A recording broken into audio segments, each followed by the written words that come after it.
Eh, kenapa yang menjadi, saya ulangi ya, jadi munculnya pemikiran pembaharuan itu diawali oleh adanya kemunduran umat Islam. Padahal sebelumnya dari masa Nabi sampai kisaran abad 7 dan 8 itu umat Islam berada pada masa kejayaan. Ya, khususnya pada abad 7 dan 8 itu umat Islam berada dalam masa kejayaan peradaban yang cukup tinggi, keilmuannya, ekonomi, militer dan sebagainya.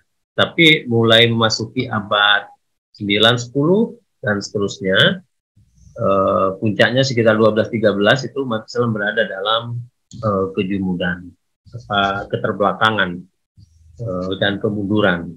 Nah, saya ulangi lagi, karena persoalan ini, karena kasus ini, karena fenomena ini, maka muncul inisiatif dari para pemikir Muslim untuk melakukan pembaharuan.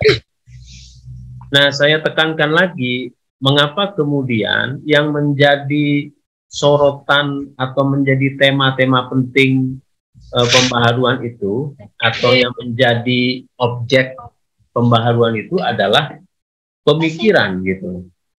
Itu berarti bahwa maju mundurnya, progres tidaknya, dinamis atau statisnya, optimis atau pesimisnya manusia itu dipengaruhi oleh pemikiran, dipengaruhi oleh pola pikir, cara pandang, mindset, apalagi asumsi, perspektif, analisis, pikiran, pendapat, seperti itu. Kalau kita miskin pendapat, kita tidak punya pandangan, tidak punya argumen, kita selalu pesimis, kita tidak punya analisis, kita tidak punya perspektif, kita tidak punya asumsi, kita tidak punya gagasan dan sebagainya, maka praktis kita nanti akan menjadi orang yang mundur gitu.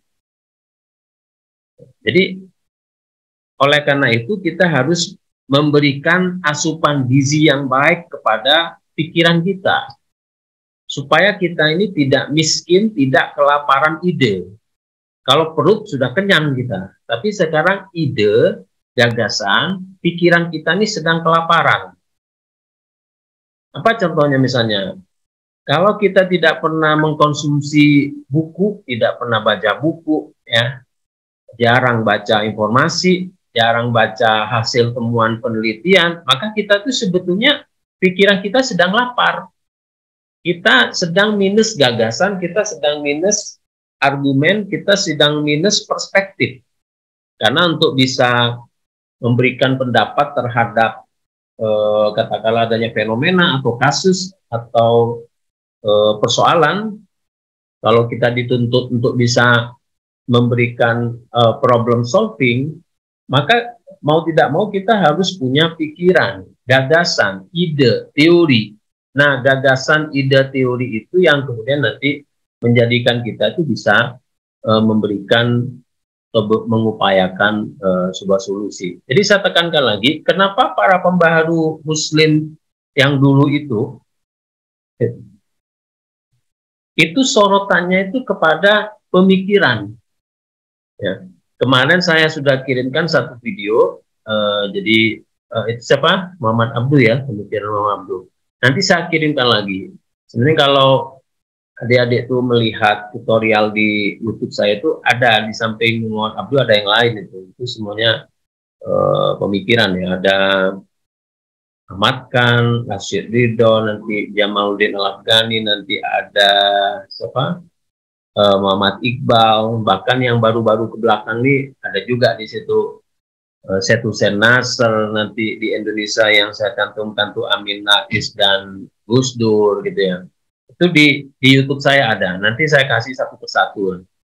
Apa? Kalau di rumah mau nonton seluruhnya nggak apa-apa juga. Jadi sekali lagi yang menjadi objek pembaharuan itu pertama kali itu adalah pemikiran. Jadi pemikirannya harus diperbarui dulu, harus dicuci dulu, dicuci dan dikasih asupan gizi yang seger. Apa itu? informasi baru, hasil penelitian baru, buku-buku baru, ya, rajin baca buku lah seperti itu. Nah itu baru kita mencoba meneladani ide-ide pembaharuan pemikiran Islam. Karena sekarang ini pemikiran modern dalam Islam.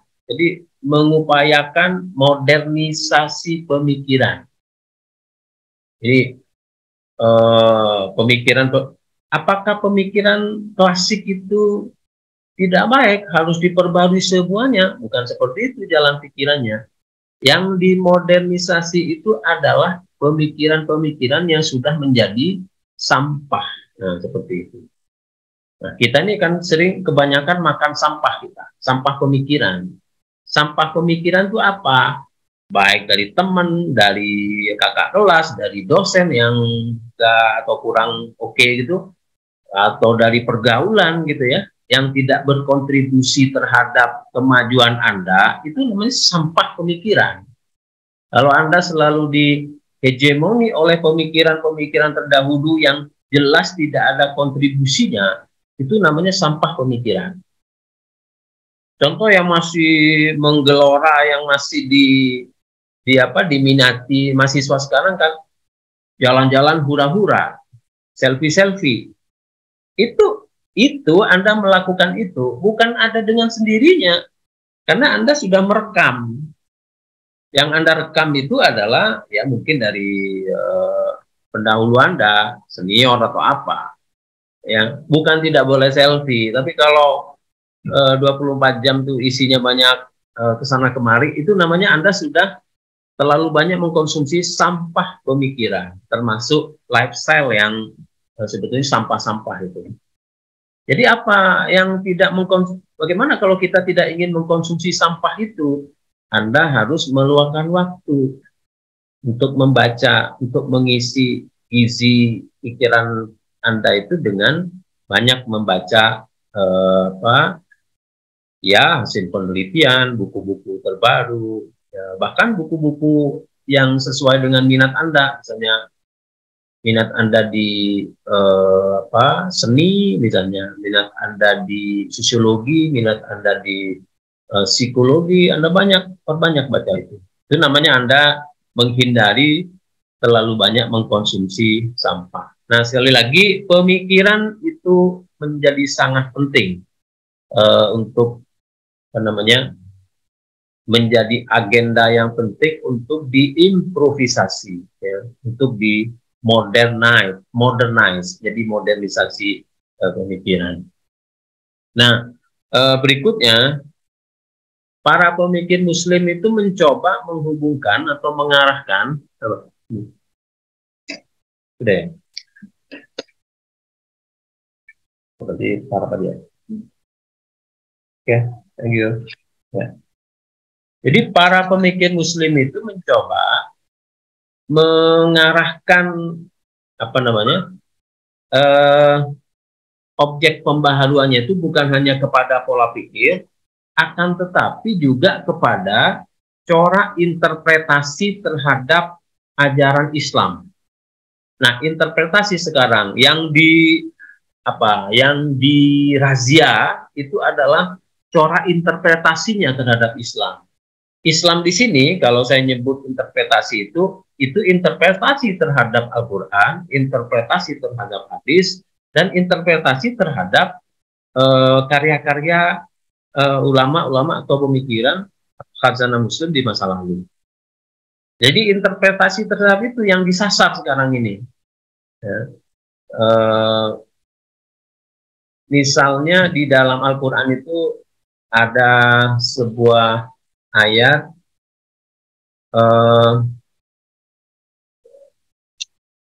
ma asoba min musibatin fil ardi wala fi anfusikum illa min qabli an nabra'aha. Jadi apa yang terjadi pada diri kalian tuh sebetulnya sudah ada ditentukan di kitab sana, di Lauhul Mahfuz, sudah ditentukan dari dahulunya. Termasuk kalau Anda nanti menginterpretasikan jodoh, rezeki, mati, hidup dan sebagainya itu sudah ditakdirkan. Nah, saudara-saudara, ayat itu tidak salah. Tapi ketika kita menginterpretasikan, wah kalau begitu kita nggak bisa berusaha dong, kita nggak perlu usaha, karena itu sudah ditentukan semuanya. Ya. Ini masih 11 orang, sebentar. Saya foto screenshot. Ya, sebentar saya pindah dulu ke Word fotonya. Oke, ini di menit ke berapa ini? Di menit ke jam 8.57. Sebentar, saya kasih rekodnya. Jam 8.08.57. Setiap 10 menit saya rekod pakai foto screenshot. Ya, jadi sekali lagi, kalau kita tafsirkan ayat tadi, wah kita nggak bisa usaha Pak. Apa? Karena sudah ditentukan semuanya. Percuma kita usaha, sudah ditentukan kok seperti itu. Nah ini yang disebut oleh pemikir pembaruan Islam itu sebagai misinterpretation atau misunderstanding terhadap ajaran Islam. Jadi kesalahan interpretasi. Akhirnya apa? Disuguhkan ayat lain. Kalau ini Bapak hafal nama suratnya, tapi ayatnya lupa ayat yang keberapa. Ar-Ra'd. Apa? Innallaha la yughayyiru ma biqaumin hatta yughayyiru ma bi anfusikum.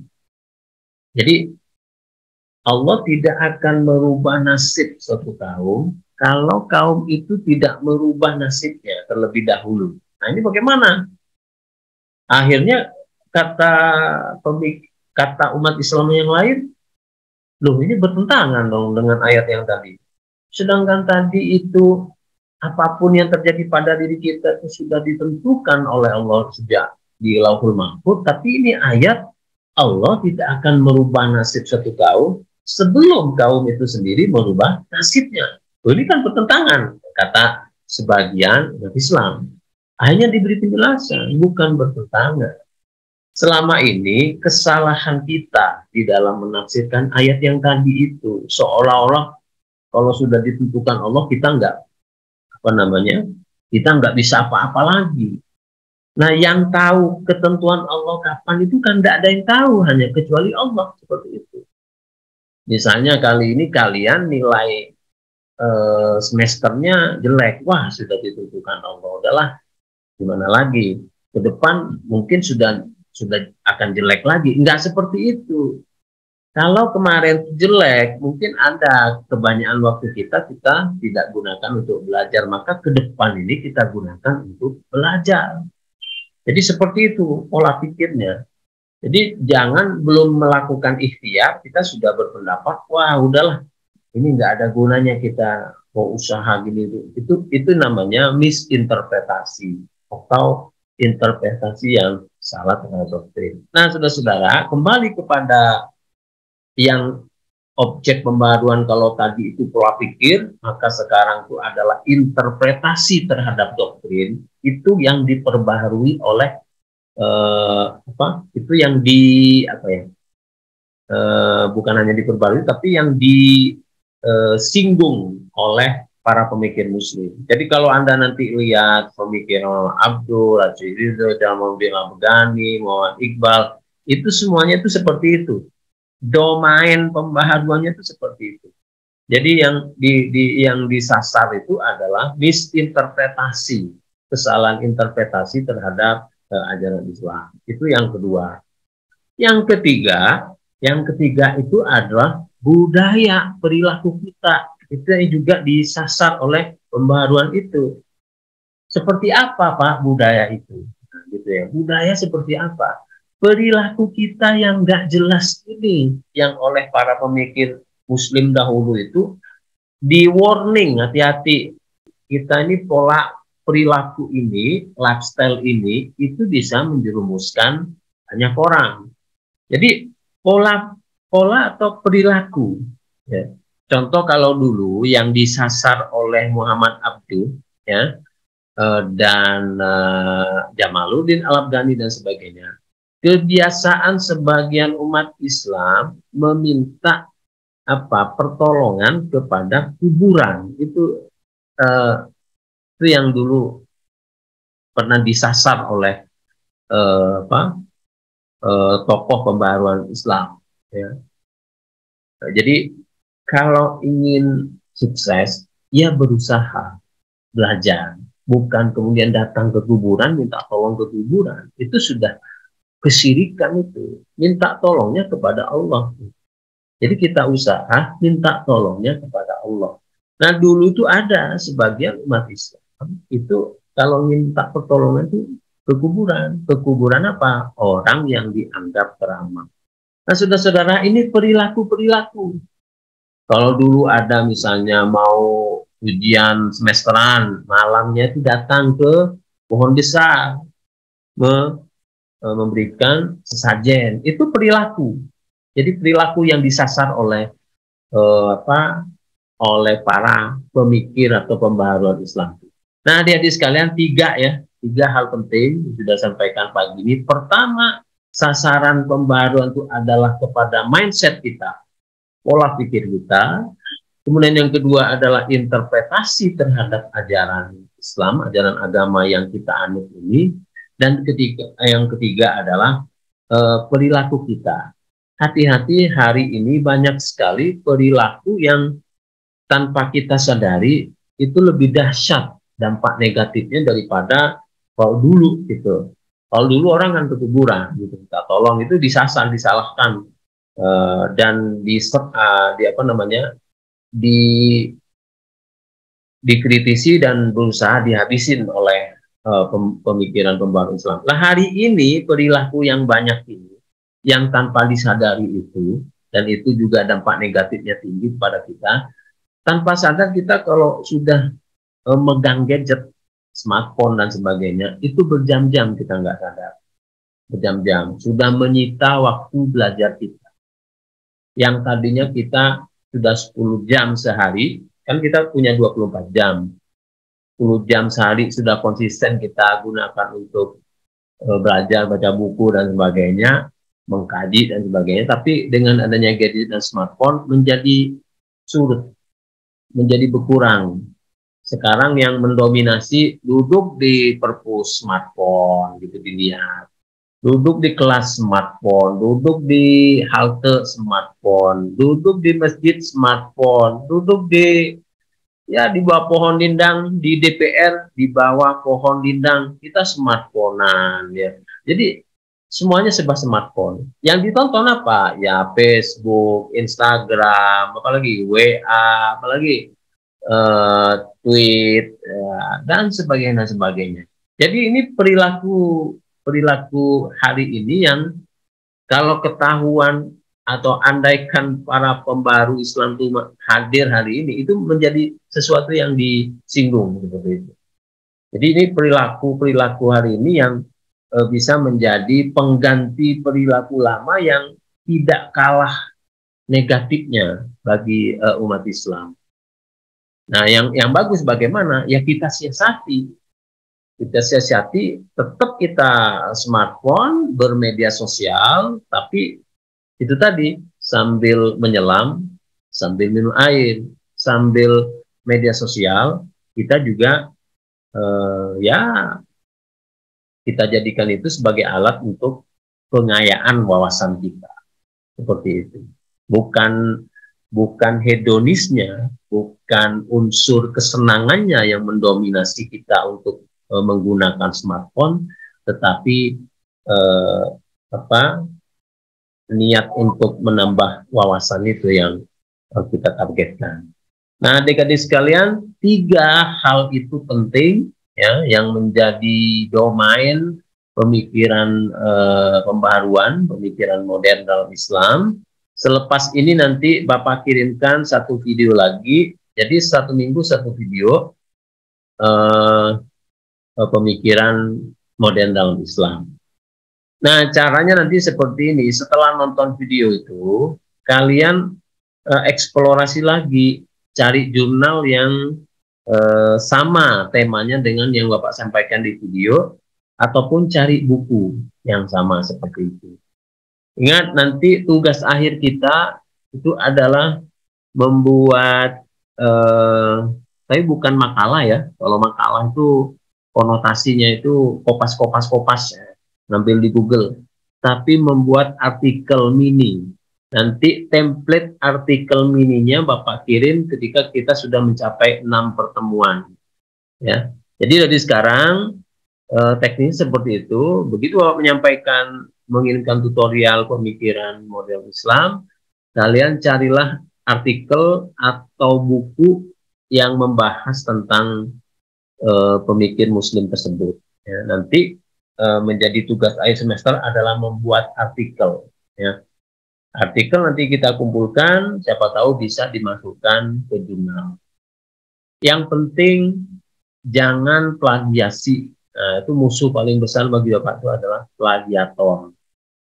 Ya rapi, bagus, tapi ternyata plagiasi, setelah dicek plagiasi 100% itu nggak ada. Nggak lulus itu. Kalau nggak lulus, ngulang lagi semester depan. Ya. Jadi jangan plagiasi. Lebih baik belajar ya, membaca, menelaah gitu. Belajar, pokoknya belajar. Jangan instan ingin berdapat satu artikel dengan cara memplagiasi karya orang. Cukup dari Bapak sebagai mukadimahnya. Kita buka sesi tanya jawab. Silakan.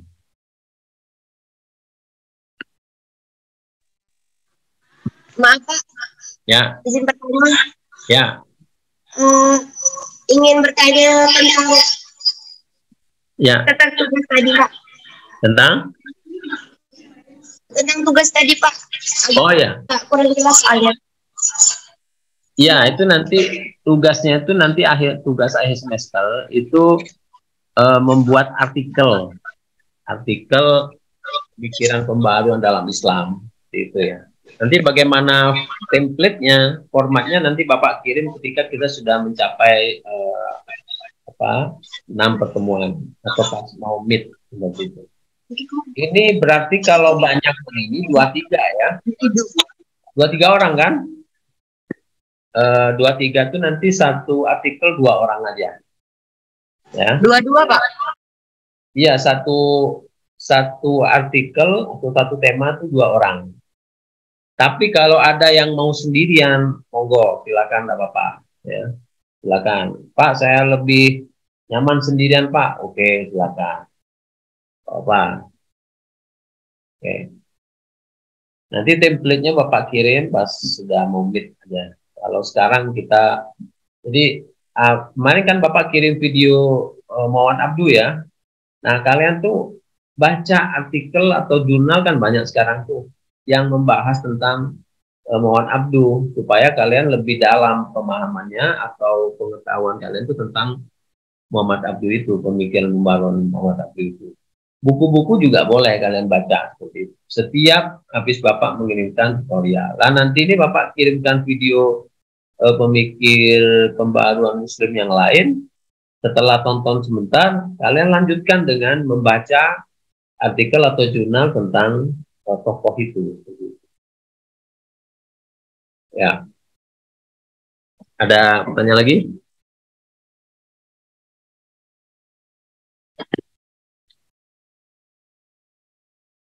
Yang lain, silakan.